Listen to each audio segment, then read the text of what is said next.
transition metals in cars. There are a lot of them used in. And the transition metals, these are on the periodic table, the middle ones, basically. And these transition metals, they are hard and shiny, and they have a high melting point, and they are conducting heat and electricity good. And a lot of them are used in cars. For example, the body of a car, that is mild iron oftentimes. The book is from 1993. So mild iron, and this iron with traces of manganese and carbon. And then the paint. The paint can have, if it is white, titanium dioxide, and red and yellow can have cadmium sulfate. And then the reflectors of the headlamps on the outside can have as a shiny layer chromium, and then copper and nickel.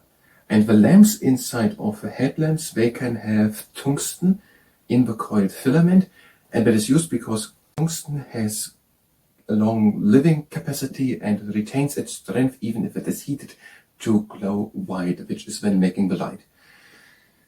And then we have the trim and the exhaust system, and they are out of steel.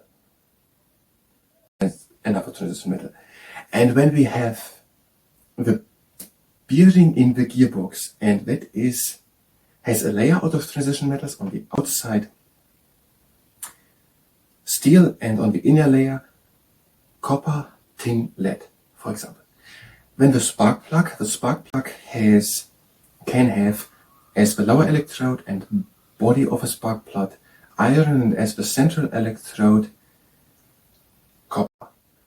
And when we have the suspension springs, they are out of steel, maybe even cast iron.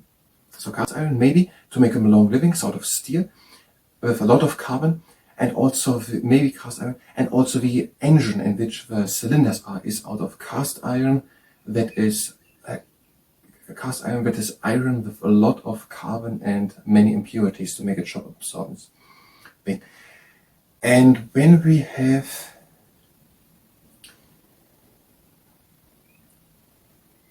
another thing, and that is the valves to the cylinders, they can be also out of vanadium and chromium.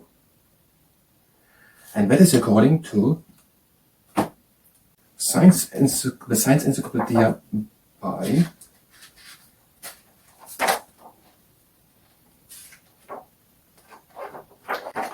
Susan McKeever on the page 36. The position and views expressed are the ones of source and not necessarily line of honor of responsibility spoken of, and this is now advice on how to build a car.